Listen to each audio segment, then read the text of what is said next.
So in chapter 5, we learned about all the boys, all their nicknames.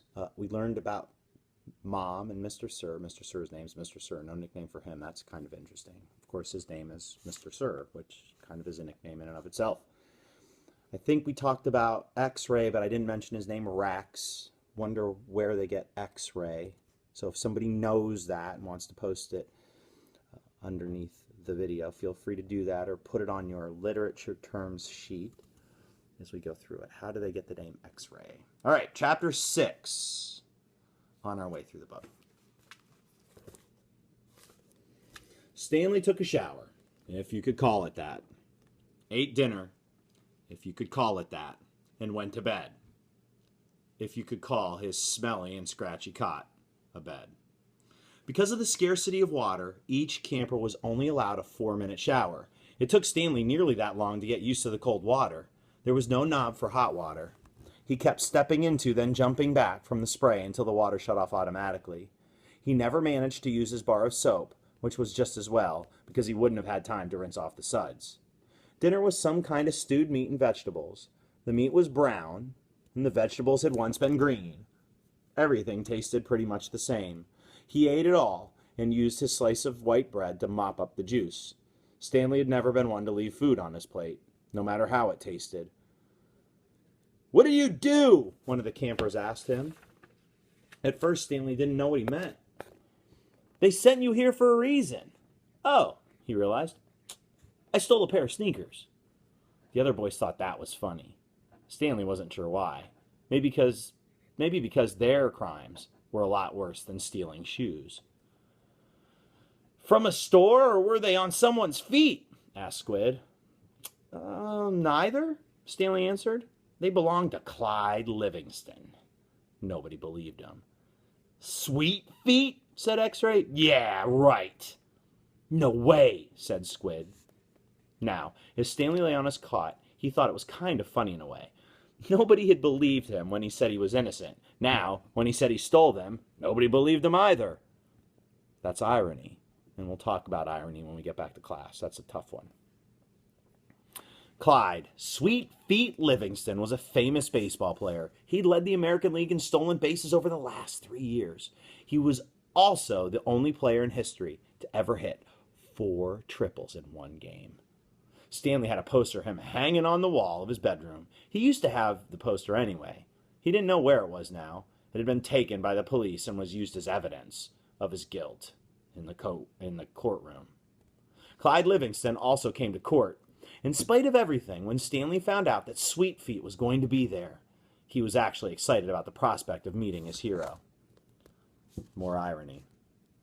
Clyde Livingston testified that they were his sneakers and that he had donated them to help raise money for the homeless shelter. He said he couldn't imagine what kind of horrible person would steal from homeless children. That was the worst part for Stanley. His hero thought he was a no-good, dirty, rotten thief. Interesting choice of words. As Stanley tried to turn over on his cot, he was afraid it was going to collapse under all his weight. He barely fit in it.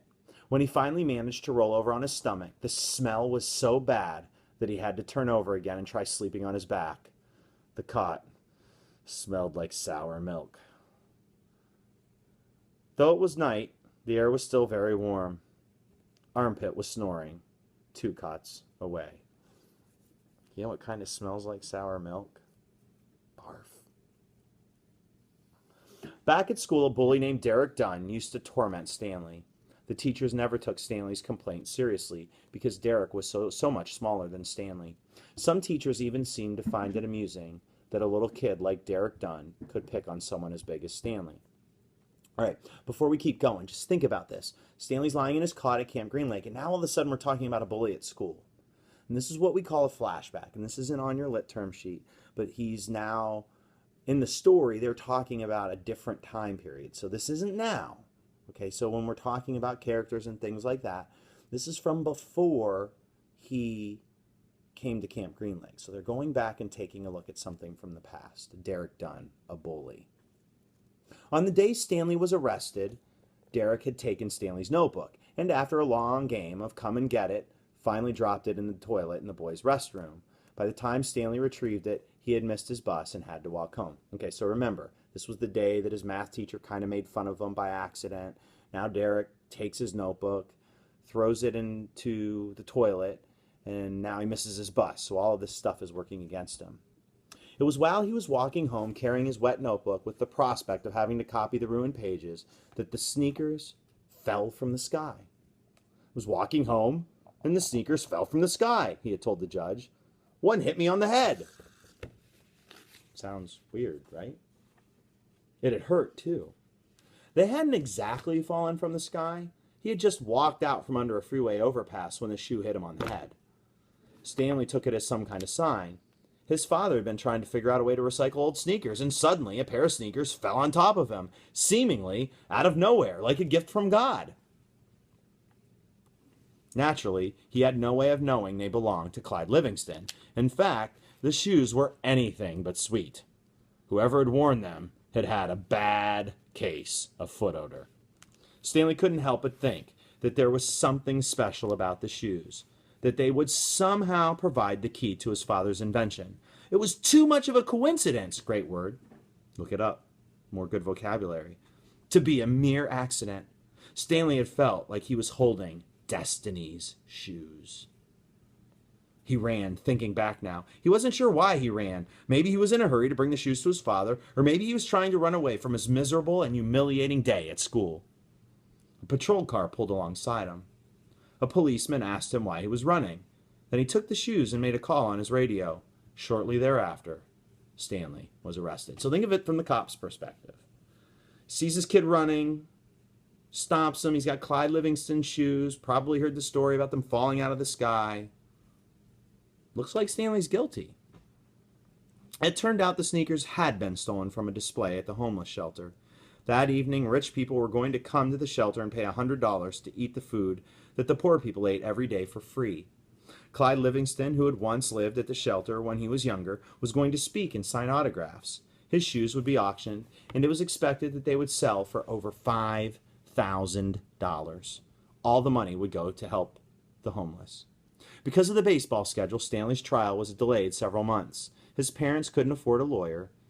You don't need a lawyer, his mother had said. Just tell the truth. Stanley told the truth, but perhaps it would have been better if he had lied a little. He could have said he found the shoes on the street. No one believed they fell from the sky. It wasn't destiny, he realized. It was his. No good, dirty, rotten, pig-stealing, great-great-grandfather.